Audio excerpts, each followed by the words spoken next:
saudara, saya akan bagi firman Tuhan sedikit berbeda dengan setiap bulan, karena bulan ini merupakan bulan terakhir di mana saya akan khotbah tentang topik-topik, karena bulan depan akan berbicara tentang tema besar dari Gereja Betel Indonesia bulan Desember, yakni tentang Immanuel. Dan hari ini saya akan mereview kembali kebenaran firman Tuhan hidup saudara dan saya tentang tema yang luar biasa adalah lapar dan haus akan kebenaran. Saudara lapar? Saudara haus? Ya, dari saudara punya jawaban menandakan bahwa saudara memang lapar. Tapi apakah lapar jasmani atau lapar rohani? Nah, itu yang kita harus pelajari pada pagi hari ini. Buka kitab saudara, Matius 5 ayatnya yang ke-6. Kita akan baca versi terjemahan baru dari Lembaga Alkitab Indonesia dan juga versi bahasa Indonesia Masaki. Nanti kita baca sama-sama di Alkitab saudara dan saya, versi daripada Lembaga Alkitab Indonesia, dan nanti saudara bisa lihat ke depan kita baca dari versi bahasa Indonesia Masaki. Matius pasalnya yang kelima, ayatnya yang ke-6. Sudah temukan saudara? Baik, mari kita baca sama-sama dengan suara yang keras, dengan sungguh-sungguh, dan jangan terlalu cepat. 1, 2, 3. Berbahagialah orang yang lapar dan haus akan kebenaran, karena mereka akan dikuasai. Coba saudara pegang saudara punya dada, baca firman Tuhan ini, saudara sebut saudara punya nama, ganti di kalimat yang namanya orang di situ. Oke, 1, 2, 3. Berbahagialah Andre yang lapar dan haus akan kebenaran, karena Andre akan dikuasai. Coba saudara lihat versi bahasa Indonesia Masaki. Mari kita baca sama-sama. 1, 2, 3. Berbahagialah orang yang rindu melakukan kehendak Allah. Allah akan memuaskan mereka. Nah, ini kebenaran saudara luar biasa, karena sebelum Yesus melayani bersama dengan murid-muridnya, ketika dia panggil murid-muridnya, Yesus dan murid-murid naik ke sebuah bukit saudara. Dan ketika mereka sudah berkumpul dengan Yesus, maka Yesus memberikan sebuah pengajaran yang murid-muridnya harus dengar, harus simpan, dan harus melakukan di dalam kehidupan mereka. Kurang lebih saudara ada 9 ucapan berbahagia, atau ucapan yang namanya diberkatilah. Dalam bahasa aslinya artinya atau bunyinya adalah makarios, yakni berbahagialah dan diberkatilah. Nah, berbahagia saudara bukan karena memiliki uang yang banyak, berbahagia bukan karena punya harta yang banyak, berbahagia bukan karena punya kedudukan yang tinggi, tapi yang firman Tuhan katakan adalah berbahagialah orang yang lapar dan haus akan kebenaran, karena mereka akan dikuasai. Ini membuat saudara pola pikir pemahaman dari murid-murid pada waktu itu, supaya mereka mengerti bahwa sekalipun mereka itu sedang ada dalam keadaan lapar dan haus secara jasmani, tapi Yesus berkata yang lebih penting adalah lapar dan haus secara rohani. Ada amin saudara? Karena Tuhan menciptakan manusia sebagai makhluk yang hidup atau makhluk yang bernyawa. Tapi jangan lupa saudara bahwa manusia adalah ciptaan Tuhan yang memiliki roh. Itu sebabnya tubuh ini bisa dikasih makan. Tapi jangan lupa roh kita pun juga harus dikasih makan. Coba saudara satu hari makan 3 kali, ada yang makan 5 kali, ada yang makan 9 kali. Coba saudara lapar, tiba-tiba saudara bilang begini, saya tidak mau makan. Kira-kira apa yang terjadi dengan tubuh saudara?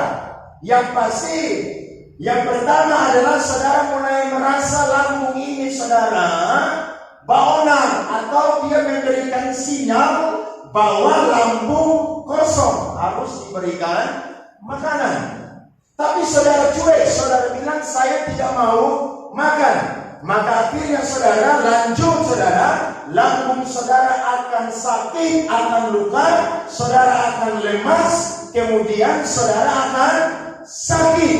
Dan ketika saudara sakit, masuk rumah sakit, dokter kasih obat, kemudian kasih makan, saudara bilang, saya tidak mau makan. Kira-kira apa yang terjadi dengan saudara dan saya? Saya yakin, inna lillahi wa inna ilaihi raji'un. Kenapa? Karena saudara tidak dapat asupan makanan dan minuman untuk tubuh saudara dan saya. Atau ada orang bilang begini, saya tidak nafsu makan. Karena saudara dan saya begitu atau tidak? Saya tidak nafsu makan. Ya kalau tidak nafsu makan itu sesuatu yang mungkin biasa-biasa kalau hanya mungkin 1 hari. Tapi coba saudara tidak nafsu makan 2 hari, 3 hari, 4 hari, 5 hari. Saya yakin inna lillahi wa inna ilaihi raji'un. Mati. Tapi mati secara apa saudara? Jasmani. Tapi ingat baik-baik, mati jasmani itu sesuatu yang pasti. Tapi mati rohani lebih berbahaya daripada mati secara jasmani. Katakan amin saudara. Mungkin orang lihat saudara punya kedudukan, uang banyak, harta banyak, dan bilang hebat dia ya. Tapi coba kalau dia tidak dekat dengan Tuhan, tidak cinta Tuhan, Tuhan bilang kamu nol. Kenapa? Walaupun punya harta yang banyak, punya uang yang banyak, jabatan yang tinggi, tapi hidup tidak lapar dan haus akan kebenaran saudara, maka Tuhan bilang hidup kamu itu nol, tidak ada apa-apa. Ingat, penilaian manusia berbeda dengan penilaian siapa saudara? Tuhan. Manusia bilang saudara hebat, Tuhan bilang kamu nol. Kenapa? Karena manusia cuma lihat apa yang nampak, tapi Tuhan lihat apa yang tersembunyi, yakni hati kita. Nah saudara dan saya perhatikan firman Tuhan ini, Tuhan mau supaya kita belajar untuk kita menjadi anak-anak Tuhan, murid-murid Kristus yang punya rasa lapar dan haus akan kebenaran. Saya catat kurang lebih ada 2 ciri-ciri. Ciri yang pertama adalah setiap hari saudara menyisihkan waktu khusus untuk Tuhan. Menyisihkan bukan menyisah. Setiap hari saudara punya waktu khusus saudara untuk saudara sisihkan bagi Tuhan. Saya ingat dalam Perjanjian Lama ada seorang anak muda yang hebat yang tinggal di daerah orang kafir, namanya adalah Daniel. Ketika dia tinggal di sana saudara, pada waktu Raja Darius memerintah, Darius itu punya 3 orang penting di bawahnya langsung. Salah satunya adalah Daniel. Raja Darius ini saudara bikin patung yang tinggi saudara, kemudian dia suruh semua orang harus sujud menyembah. Nah semua orang saudara mengikuti, tapi ada 1 orang namanya Daniel tidak mau sujud menyembah. Kemudian saudara mereka mendapati Daniel sedang berlutut, sedang berdoa, kemudian sedang memuji Allah. Mereka tahu itu dan mereka lapor saudara, dan konsekuensinya adalah Daniel harus dilemparkan ke dalam gua singa. Daniel orang sibuk, pejabat tinggi, tapi dia punya kehidupan setiap hari, dia punya waktu khusus dengan Tuhan. Siapa di sini yang tiap hari punya waktu khusus dengan Tuhan? Angkat tangan.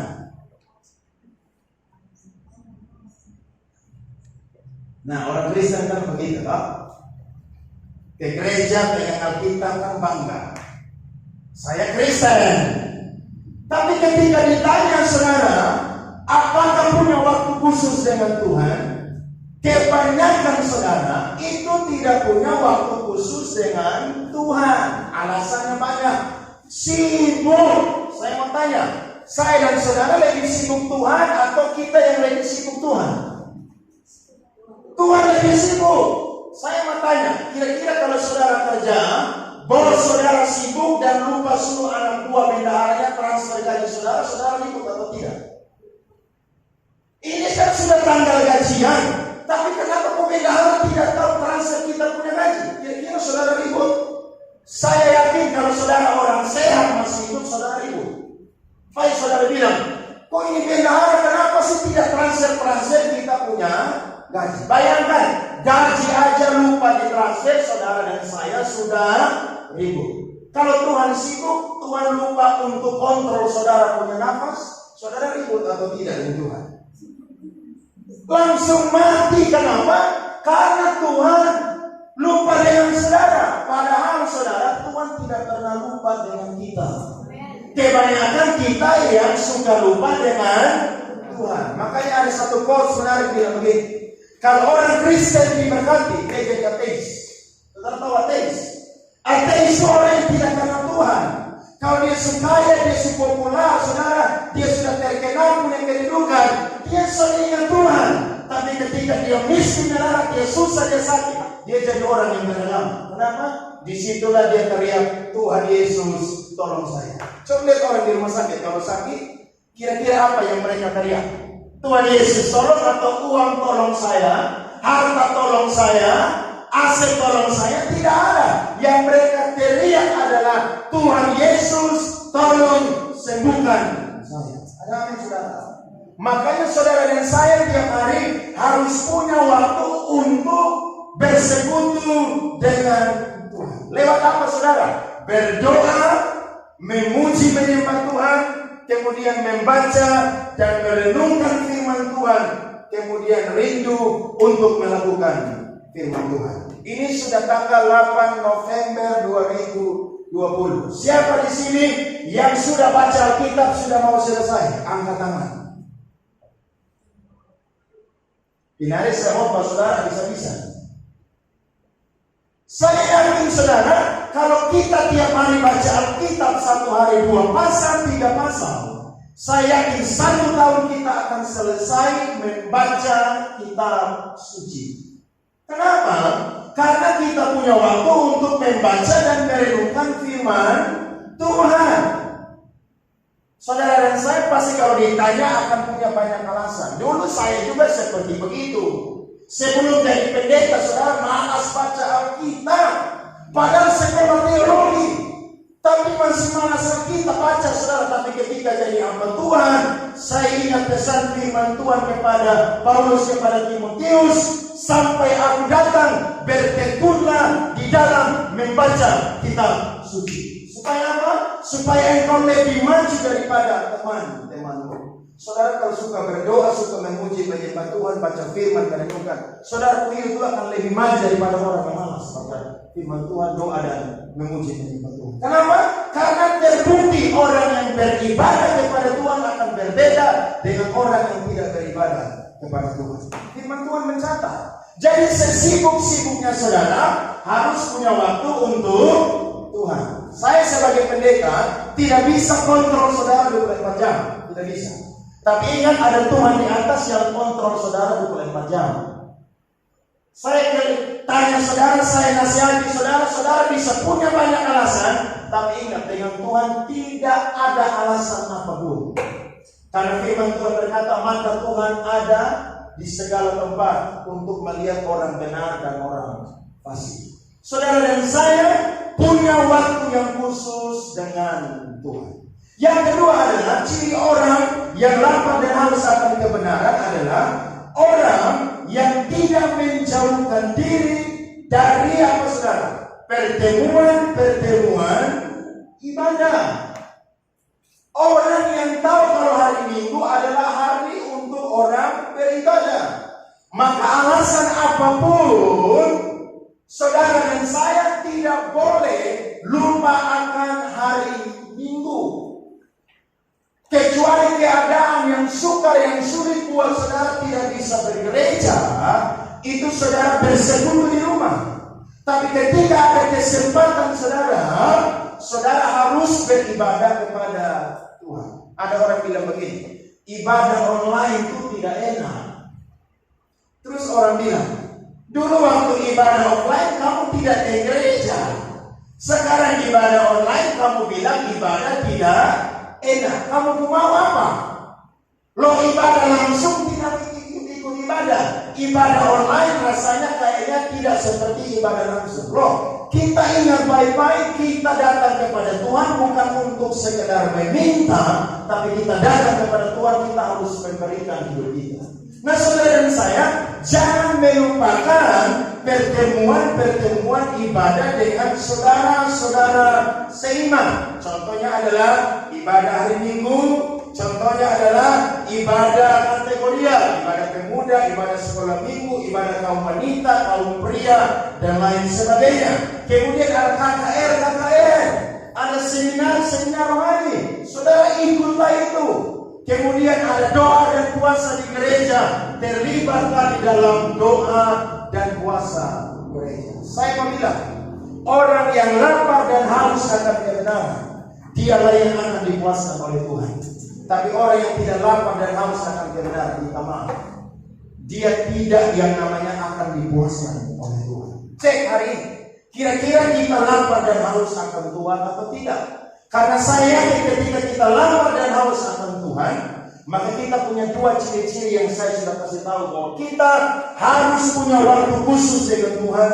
Kemudian kita harus punya waktu untuk bersekutu dengan saudara seiman dalam pertemuan jemaat. Jangan mengasingkan diri, tapi saudara harus terlibat untuk ikut ibadah di gereja bersama-sama dengan saudara seiman. Nah, saya mencatat saudara, bagaimana kita dapat memberi makan dan minum roh kita dengan kebenaran. Yang pertama adalah kita harus merasa bahwa kita adalah orang berdosa yang membutuhkan kebenaran setiap hari. Amin. Kita orang berdosa, saudara. Tiap hari bikin dosa dengan apa? Pikiran, perkataan, perbuatan.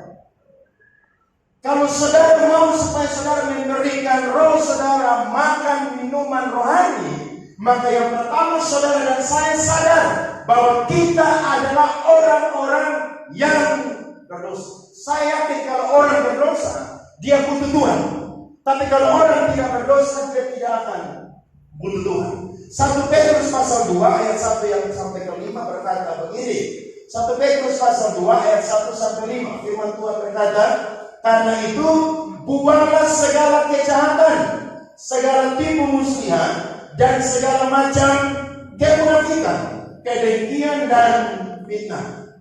Dan jadilah sama seperti bayi yang baru lahir, yang selalu ingin akan air susu yang murni dan yang rohani, supaya olehnya kamu bertumbuh dan beroleh keselamatan. Petrus kasih sebuah logika yang sederhana. Ketika dulu kita lahir dari kandungan ibu kita, apakah kita tidak minta susu atau langsung diberikan susu? Langsung ya. Kalau anak tidak diberikan susu, kira-kira dia hidup atau mati? Pasti mati. Kenapa? Karena ketika dia dapat suplai susu itu menjadi makanan dan minumannya, maka dia akan menjadi seorang bayi yang akan bertumbuh sehat, saudara. Nah, kita pun juga harus sama seperti apa, saudara? Bayi. Saudara mau usia 20-an, 30-an, 50-an, 60-an, kita harus jadi sama seperti apa, saudara? Bayi. Kalau saudara sadar saudara bayi, maka tiap hari saudara pasti akan berdoa, memuji, menyembah Tuhan. Kemudian apa, saudara? Merenungkan firman Tuhan. Tapi kalau saudara rasa bahwa saudara sudah orang dewasa, saudara sudah tua, maka saya yakin tiap hari saudara tidak baca firman Tuhan, tidak berdoa, tidak memuji, menyembah Tuhan, itu sesuatu yang biasa-biasa. Tuhan mau supaya kita jadi anak-anak Tuhan yang sama seperti bayi yang baru lahir. Apa makanan kita, saudara? Firman Tuhan. Baca Alkitab. Supaya saudara punya rohani itu terbangun, bertumbuh, kuat, tidak mudah disesatkan dengan ajaran-ajaran yang menyesatkan. Tapi orang zaman sekarang lebih banyak main medsos. media sosial. Ya, saya lihat anak-anak muda sekarang ini duduk dari malam sampai pagi, pagi sampai malam cuman main game. Saya bilang kalau saya Tuhan mau mantu sebuta satu. Karena main game, saudara tahu, berjam-jam. Apakah saudara pikir mereka rohani? Tidak. Itu mereka sedang diikat oleh setan sehingga terikat bermain game berjam-jam. Loh, coba kasih Alkitab dengan main game. Pilih mana? Saya yakin kalau anak Tuhan pilih baca Alkitab. Tapi kalau orang dunia pasti akan pilih apa? Main game. Coba suruh doa semalam suntuk dari jam 10 malam sampai jam 4 pagi. Ada yang mau atau tidak? Pasti alasannya banyak. Aduh ngantuk, aduh nanti bangun pagi, ketika tidur nanti barang sudah terasa tidak enak. Tapi coba main game dari malam sampai pagi. Biasanya yang penting ada segelas kopi sudah menemani mereka. Saudara, saya mau bilang, saudara sedang diikat oleh setan begitu. Ya? Kadang-kadang saudara mau tegur orang begini itu tidak bisa tegur. Kenapa? Karena sudah terlalu maniak. Contoh orang rokok, orang minum, saudara tegur mereka. Mereka senang saja. Kenapa? Karena sumania. Orang yang korupsi, saudara, itu sudah biasa sehingga mereka sudah mania. Karena mereka sudah terlibat dengan hal-hal dosa sehingga dosa yang menguasai kehidupan mereka. Tapi kalau kita anak Tuhan, kita harus sama seperti bayi yang baru lahir. Makanya tiap hari kalau saudara bangun pagi, saudara bilang saya masih bayi. Saya masih bayi. Saya masih bayi. Supaya apa? Saudara butuh yang namanya susu yang murni. Ayat yang ketiga sampai ayat yang kelima berkata, jika kamu benar-benar telah mengecap kebaikan Tuhan. Kalau saudara sudah mengecap kebaikan Tuhan, jadilah sama seperti bayi yang baru lahir. Dan datanglah kepadanya batu yang hidup itu, yang memang dibuang oleh manusia, tetapi yang dipilih dan dihormat di hadirat Allah.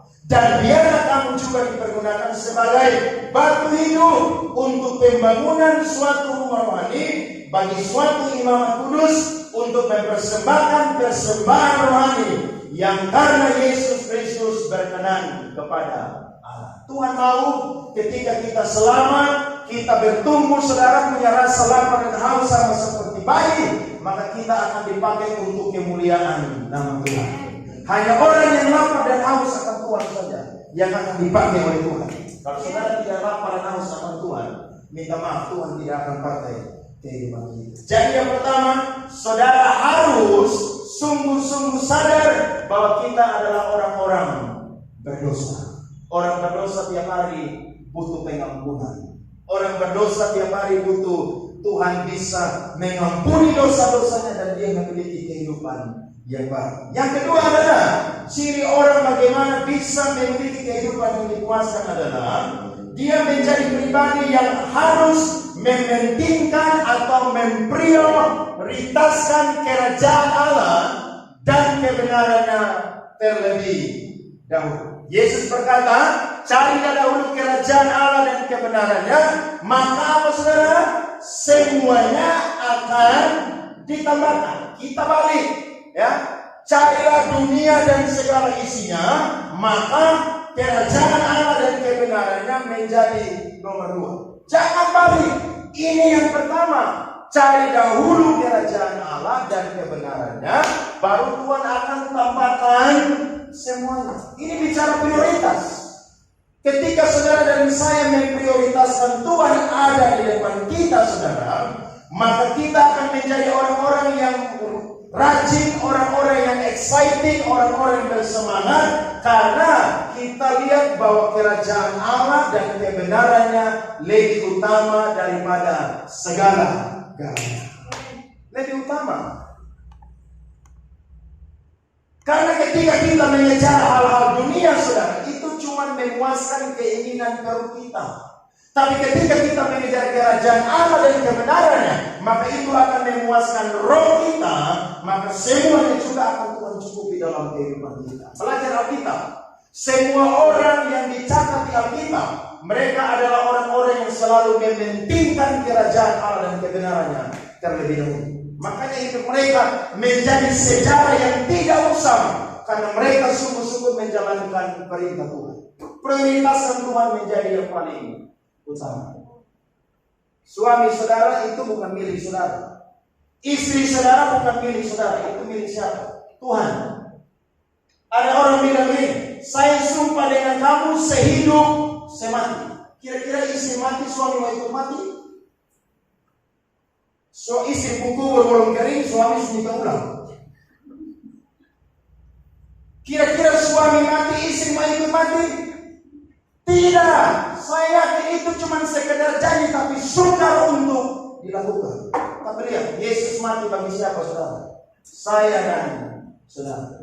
Karena dia prioritaskan di kita. Dia turun ke dunia bukan untuk menyelamatkan binatang-binatang yang dia ciptakan, tapi dia turun ke dunia untuk menyelamatkan saudara dan saya. Itu sebabnya prioritaskanlah Tuhan terlebih dahulu menjadi yang terutama dari segala yang ada. Saudara ingat Tuhan, mau bikin apa-apa tanya Tuhan. Saudara mau kemana-mana, saudara minta penyertaan Tuhan. Tiap hari saudara hidup, saudara utamakan Tuhan. Kira-kira saya hidup hari ini, saya mau bikin apa untuk Tuhan? Jangan sekedar hidup. Kalau saudara dan saya sekedar hidup, maka hidup kita akan hanya yang namanya sia-sia. Cuma cari uang, cari harta, kedudukan, mati tidak dibawa. Kita mati bawa apa, saudara? Bawa hidup kita yang berkenan kepada Tuhan. Itu boleh dicari, tapi ingat, kerajaan Allah dan kebenarannya harus menjadi yang terutama bagi kehidupan kita. Cari Tuhan. Anak-anak muda, masih muda, persembahkan hidup kepada Tuhan. Ya, kalau ada ibadah, ada pelayanan di gereja, terlibatlah dalam ibadah dan pelayanan. Jangan didorong-dorong. Tapi ketika saudara sadar bahwa ada ibadah, maka saya harus pergi untuk ikut ibadah. Ketika ada persekutuan di mana yang saya tahu, saya harus terlibat supaya saya bisa kenal dengan orang-orang yang lebih rohani untuk dukung saya. Pokoknya ada kegiatan di mana saudara terlibat. Jangan sampai Senin sampai Sabtu kerjanya cuma kerja, cari uang. Minggu juga ibadah, Senin Kamis. Sebentar nanti datang gereja, minggu depan izin tahan. 2 minggu lagi datang gereja, minggu depan lagi izin. Kau pikir ini sekolah? Tidak, saudara, ini hari yang kudus Tuhan sudah sediakan bagi kita. Ada saudara. Jadi kalau saudara lihat hari Minggu ini saya tidak mau bikin apa-apa. Walaupun ada urusan kalau pagi saya izin supaya saya ibadah dulu. Tapi ketika tidak bisa izin, saya kerja itu sore saya pulang, saya harus yang namanya cari gereja untuk gereja. Kenapa? Karena saudara sadar bahwa hari Minggu itu adalah hari yang Tuhan kasih buat saudara dan saya. Punya waktulah untuk mengutamakan kerajaan Allah dan kebenaran. Anak muda tuh kalau pacaran, lihat aja. Dia punya waktu, dia akan utamakan buat siapa? Pacar. Pacar tinggal di Lebona, dia tinggal di Bolong, pacar di Ludak, kan saudara. Kikir dia gas, saudara. Gas. Lu sore datang, besok akan putus.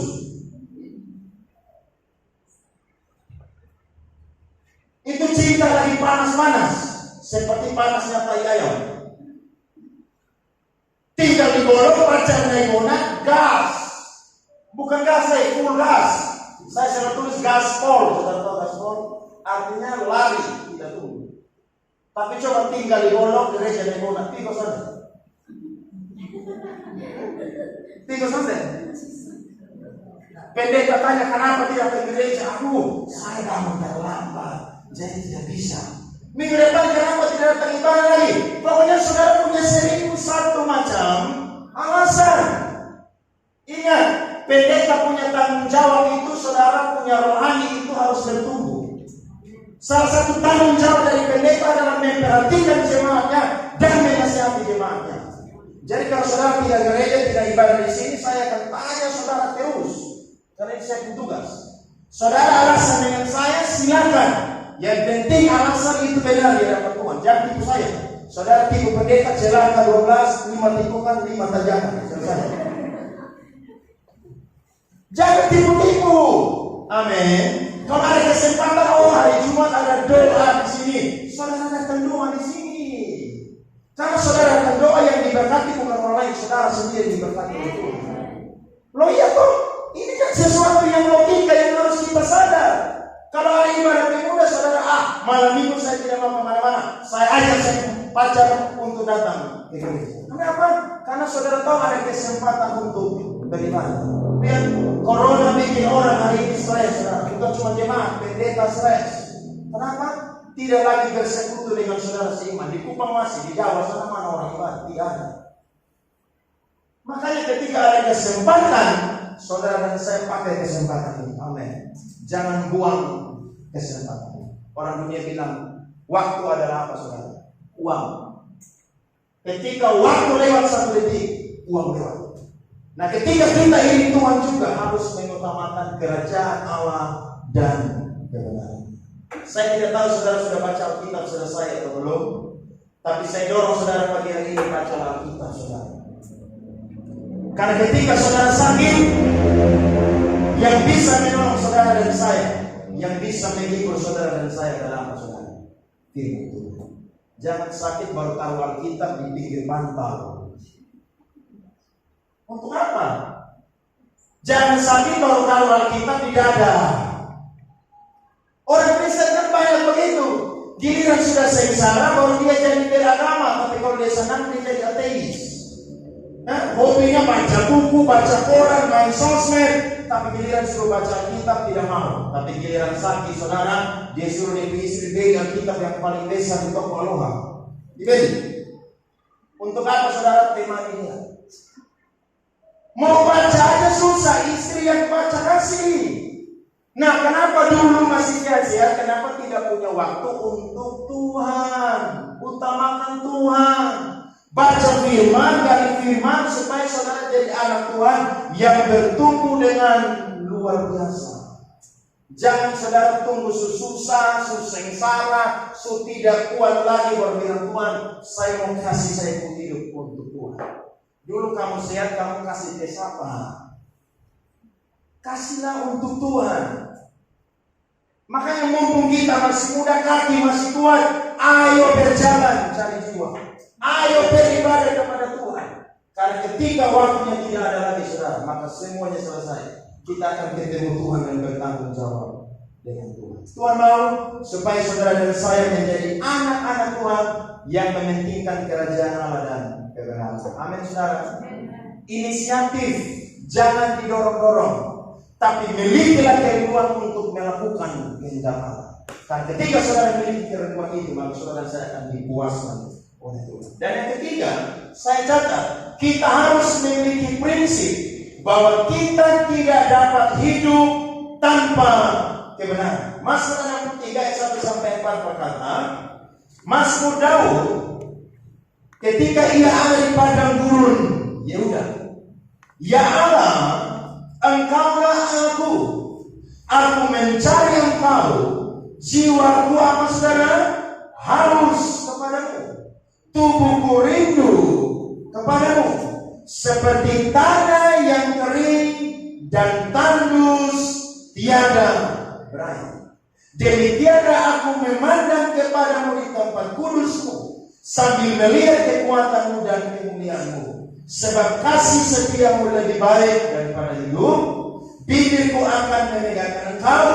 Demikianlah aku mau memuji Engkau seumur hidupku dan menaikkan tanganku demi nama-Mu. Daud bilang apa? Jiwaku haus kepadamu, tubuhku rindu kepadamu. Dia sama seperti tanah yang tidak pernah dapat siraman air lagi. Saudara kan punya bunga di rumah. Kalau bunga tidak siram 1 bulan, kira-kira itu bunga jadi apa? Mati. Kalau tidak siram 2 bulan, 1 tahun, kira-kira itu bunga jadi apa? Jadi debu, saudara bakar, saudara buang. Nah, Daud mengumpamakan pribadinya sama seperti tanah yang tandus, kering, tiada berair. Dia punya jiwa haus akan Tuhan, dia punya tubuh rindu akan Tuhan. Dalam tulis firman ini saudara, karena ketika dia sedang ada di dalam pelarian, dia tidak bisa bersekutu dengan Tuhan bebas, bahkan saudara, di rumah dia yang dia bangun. Tapi dia tahu bahwa sekalipun dia ada di padang gurun, dia punya kerinduan yang sama seperti dia ada di rumah dia. Ini sesuatu yang luar biasa. Kenapa? Karena dalam segala musim kehidupan saudara dan saya harus memiliki kerinduan kepada Tuhan. Jiwa saudara haus, tubuh saudara rindu kepada Tuhan. Karena hanya itulah yang bisa membuat saudara dan saya dipuaskan oleh Tuhan. Tanpa saudara rindu dengan Tuhan, haus dengan Tuhan, saudara dan saya tidak akan dipuaskan oleh Tuhan. Amin. Ini sesuatu yang simpel sekali. Pendeta saya dulu pernah bercerita di Eropa, kalau mau pergi ke kota-kota atau desa yang kecil, itu sebuah pelang ditulis di sana. Hati-hati rusa lewat. Kenapa? Ketika rusa sudah kehausan saudara, dia akan menyeberang dan dia tidak perlu lihat mobil yang akan lewat. Dia menyeberang saja, dan kalau dia kena tabrak saudara, maka dia pasti akan mati. Nah, itu menggambarkan bahwa orang Kristen itu kalau lapar dan haus akan Tuhan, dia sudah peduli masalah, sudah peduli pergumulan, sudah peduli keadaan, yang dia tahu dan dia harus berjumpa dengan Tuhan supaya dia dipuaskan oleh Tuhan. Amin. Saya khotbah 2 minggu yang lalu, saya bilang orang antri di bank jam 6 pagi. Tapi gereja jam 8 atau jam 9, apakah orang antri dari jam 6 pagi? Tidak ada. Yang ada orang datang kebanyakan terlambat. Nah, kalau terlambat setengah masih baik. Ini ada yang terlambat sudah berkat baru dia datang. Dia sudah tahu dia ada ibadah jam 9, tapi dia datang setengah 11. Loh, datang ibadah ini mau hanya dapat berkat atau mau berkati Tuhan? Saudara datang ibadah, saudara berkati Tuhan. Amin. Pulang dulu baru dapat berkat dari Tuhan. Kadang-kadang kita pikir Tuhan ini seperti orang yang tidak laku-laku, orang yang tidak ada nilai. Padahal dia raja. Dia Tuhan yang ketika saudara dan saya mau lihat dia punya wajah, saya tidak bisa karena Tuhan terlalu kudus. Musa saja saudara tidak bisa. Kenapa? Karena Tuhan itu terlalu mulia. Nah, kadang-kadang kita jadikan Tuhan ini orang yang biasa. Kita jadikan Tuhan ini pribadi yang kita pun jomos. Kita mau kemana-mana, Tuhan saya mau jalan, sertai saya. Tuhan saya mau ini, Tuhan lindungi saya. Pokoknya kita suruh Tuhan. Tapi kadang-kadang kita lupa bahwa Tuhan itu harus kita utamakan. Kita harus sadar bahwa kita tidak bisa hidup tanpa Tuhan. Yang kasih nafas siapa? Tuhan. Yang kasih kerja siapa? Tuhan. Yang kasih kekuatan siapa? Yang kasih saudara rumah siapa? Berarti semua dari siapa? Tuhan. Berarti Tuhan yang layak untuk menerima segala kemuliaan. Karena dia sumber segala sesuatu. Abraham itu orang hebat. Ketika Tuhan minta Ishak saudara, dia langsung pagi-pagi dia pergi ke satu gunung yang ada di daerah Moria saudara. Dia persembahkan Ishak di sana. Padahal dia sudah nantikan 25 tahun untuk dapat anak saudara. Tuhan kasih, tiba-tiba Tuhan minta. Tapi apakah Tuhan minta untuk menyusahkan Abraham? Tidak. Yang Tuhan minta supaya Abraham punya iman diuji. Dan ketika dia lulus ujian, maka dia diberi gelar Bapa orang yang percaya. Amin. Saudara dan saya harus punya prinsip. Tuhan, saya tidak bisa hidup tanpa Tuhan. Tanpa Tuhan saya akan kehilangan arah. Tanpa Tuhan saya akan salah jalan. Tapi bersama dengan Tuhan saya akan menikmati kehidupan yang dikuasai. Nah, saya catat saudara, kira-kira apa yang Kristus puaskan bagi kehidupan kita? Ada 2. Yang pertama adalah jasmani dan yang kedua adalah rohani. Saya mulai dari rohani dulu. Yang pertama adalah Kristus akan memuaskan kita karena kita tidak akan mengalami kekeringan atau mati rohani, tapi kita akan berakar, bertumbuh dan berbuah lebat. Yohanes 4 ayat 13 sampai 14 berkata, jawab Yesus kepadanya, barang siapa minum air ini, ia akan haus lagi. Tetapi barang siapa minum air yang akan kuberikan kepadanya, Ia tidak akan haus untuk apa saudara? Selama-lamanya. Sebaliknya, air yang akan kuberikan kepadanya akan menjadi mata air dalam dirinya yang terus-menerus memancar sampai kepada hidup yang kekal. Saudara minum air jasmani, saudara lapar lagi. Tapi ketika saudara diberikan minum oleh Tuhan, bukan saudara hanya dipuaskan, tapi saudara akan menjadi orang-orang yang mengalirkan kehidupan bagi orang lain. Kenapa? Karena ada Kristus dalam saudara dan saya punya kehidupan. Itu berkat Tuhan yang pertama. Berkat Tuhan yang kedua adalah kita bisa mengetahui dan mengenal rencana Allah dalam kehidupan kita. Orang yang bergaul dengan Tuhan, dia akan tahu rencana Tuhan dalam dirinya kehidupan. Sebab firman Tuhan berkata, Tuhan bergaul kaya dengan orang yang takut akan Dia dan memberitahukan perjanjiannya kepada mereka. Saudara mau tahu rencana Tuhan? Jangan jauh dari Tuhan, dekat dengan Tuhan. Tuhan akan kasih saudara visi untuk kehidupan saudara. Tuhan akan kasih tahu rencana Tuhan di dalam kehidupan saudara, sehingga saudara tidak sekedar hidup, tapi saudara hidup sungguh-sungguh menikmati berkat rohani yang luar biasa di dalam kehidupan saudara. Dan yang kedua, berkat jasmaninya adalah semua kebutuhan kita akan disediakan oleh Tuhan. Coba saudara buka dengan saya Markus 6 ayat 31. Markus 6 ayat 31.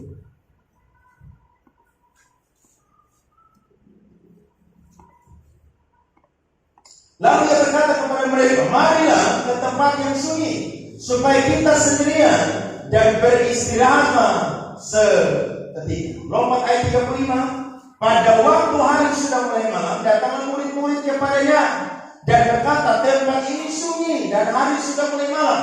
Suruhlah mereka pergi supaya mereka dapat membeli makanan di desa-desa dan di kampung-kampung di sekitar ini. Tetapi jawab Yesus, kamu harus memberi mereka makan. Kata mereka kepadanya, jadi haruskah kami membeli roti sehari 200 dinar untuk memberi mereka makan? Lanjut saudara, langsung lompat saja saudara ayatnya yang ke-39. Lalu ia menyuruh orang-orang itu supaya semua duduk berkelompok-kelompok di atas rumput hijau. Maka duduklah mereka berkelompok-kelompok, ada yang 100, ada yang 50 orang. Dan setelah ia mengambil 5 roti dan 2 ikan itu, ia menengadah ke langit dan mengucap berkat, lalu memecah-mecahkan roti itu dan memberikannya kepada murid-muridnya supaya dibagi-bagikan kepada orang-orang itu. Begitu juga kedua ikan itu dibagi-bagikannya kepada semua mereka. Baca sama-sama. Dan mereka semuanya makan sampai kenyang. Kemudian orang mengumpulkan potongan-potongan roti 12 bakul penuh, selain daripada sisa-sisa ikan. Yang ikut makan roti ada 5.000 orang. Mereka sudah ikut Yesus, mereka sudah dipuaskan secara rohani, tapi Yesus juga peduli mereka punya perut. Amin. Jadi Tuhan juga peduli saudara dan saya pun perut. Makanya cari dahulu kerajaan Allah yang benar, kalau semuanya Tuhan. Yesus bilang manusia itu hidup bukan dari roti saja, tapi dari setiap firman Tuhan yang keluar dari mulut. Bayangkan, ikut Yesus sudah lapar, murid-murid bilang suruh mereka pulang. Yesus bilang, kamu kasih mereka makan. Murid-murid bilang, dong bagi banyak orang, bagaimana kasih makan? Yesus bilang, apa yang ada padamu? Cuma 5 keping roti dan 2 ekor ikan. Kasih makan berapa orang saudara? 5.000. Makanya saudara jangan uji Tuhan dengan saudara dan saya punya pikiran yang sempit, yang kecil ini. Saudara pikir Tuhan tidak bisa kasih saudara berkat dari timur, barat, utara, dan selatan? Bisa. Masa kan ada yang mustahil bagi Tuhan? Tidak ada. Tuhan bisa jadikan saudara orang kaya di hari ini, bisa. Bisa. Ada orang yang punya uang terlalu banyak, dia bilang saya uang terlalu nganggur banyak, saya kasih lu 10 bisa ke sana? Saya bisa ya bagi dia? Bisa. Lo adakah mustahil bagi Tuhan? Tidak ada. Jadi saudara dan saya harus cari perkara-perkara rohani dulu, baru nanti Tuhan akan mencukupi kita punya kebutuhan jasmani. Bayangkan makan sampai sisa 12 bakul. Untung bukan orang Kupang yang makan, bahasanya bungkus bakul. Sisa 12 bakul. Saya pikir-pikir Yesus bikin mujizat bagaimana ya? Apakah dia main sulap? Tidak. Kalau orang main sulap, uang pertama asli, tapi uang selanjutnya palsu. Tapi kalau Yesus 5 roti 2 ekor ikan, makan sampai kenyang. Sisa berapa saudara? 12 bakul. Berarti ketika kita iring Tuhan, kita pentingkan Tuhan punya kerajaan dan kebenaran, maka Tuhan akan mencukupi semua kebutuhan kita. Amin. Dan yang terakhir adalah masalah persoalan akan diselesaikan oleh tangan Tuhan sendiri. Yesaya 48 ayat 18 sampai 19. Firman Tuhan berkata, Yesaya 48 ayat 18 sampai 19, sekiranya engkau memperhatikan perintah-perintahku, maka damai sejahteramu akan seperti sungai yang tidak pernah kering, dan kebahagiaanmu akan terus berlimpah seperti gelombang-gelombang laut yang tidak pernah berhenti. Maka keturunanmu akan seperti pasir, dan anak cucumu seperti kasih banyaknya. Nama mereka tidak akan dilenyapkan atau ditiadakan dari hadapanmu. Amin saudara. Masalah persoalan beres di hadapan Tuhan. Yang penting utamakan dulu kerajaan Tuhan dan kebenarannya. Miliki keinginan atau kerinduan, lapar dan haus akan kebenaran. Amin. Saya tidak mau saudara dari tempat ini hanya sekedar jadi jemaat yang datang ke gereja setor muka. Saya tidak mau. Tapi saya mau saudara bertumbuh di dalam Tuhan. Kenapa? Karena kalau saudara tidak bertumbuh, saya mati, Tuhan tanya sama saya, kamu jadi pendeta di apa? Ketika lihat jemaat malas gereja, kamu diam. Lihat jemaat bikin dosa, kamu diam. Tegur. Kenapa? Karena itu bagian dari hamba Tuhan, tanggung jawabnya untuk menyampaikan kebenaran. Suka tidak suka, tidak masalah. Yang penting sampaikan apa saudara? Kebenaran. Jadi saya pikir sekarang corona ini tidak ada lagi khotbah-khotbah tentang berkat. Karena membuktikan bahwa uang tidak bisa tolong kita ketika corona datang. Olahraga yang teratur berjam-jam tidak bisa tolong kita. Seperti saya yang jalan terus, tapi perut naik terus juga. Saya mau bilang kepada kita, Tuhan yang akan tolong kita. Amin saudara. Makanya kita harus punya kerinduan, lapar dan haus akan kebenaran. Mumpung belum lewat 2020, saudara janji Tuhan. Tuhan, saya mau sedia untuk kembali baca firman Tuhan. Berdoa, memuji, menyembah, bersekutu dengan Tuhan. Karena saya tahu Tuhan lebih sibuk dari saya, tapi saya tidak pernah dilupakan oleh Tuhan. Begitu pun juga dengan saya tidak mau untuk dilupakan Tuhan. Kenapa? Karena ketika orang yang lapar dan haus akan kebenaran, dialah yang akan dikuasai oleh Tuhan. Mari bangkit berdiri. Ada sebuah quotes yang menarik sekali saudara. Kita baca sama-sama. Mari bangkit berdiri. Kita baca sama-sama 1, 2, 3. Gereja harus menciptakan rasa haus dan lapar akan kebenaran bagi jemaat. Jika gereja gagal, maka jemaat mati rohani dan mati kekal di api neraka. Ada amin saudara? Kalau gereja gagal membagikan kebenaran kepada jemaat, jemaat tidak punya yang namanya rasa lapar dan haus, maka pasti kita bukan sekedar tidur rohani, tapi kita akan mati rohani. Dan konsekuensinya lebih berat. Kita akan menikmati yang namanya api neraka. Saya ingat satu firman Tuhan, kita baca sama-sama. Lewat versi bisa saja kalau ada. 1 Timotius 4 ayat 13 dan ayat 16. Ini firman Tuhan jadi salah satu moto saya untuk melayani Tuhan.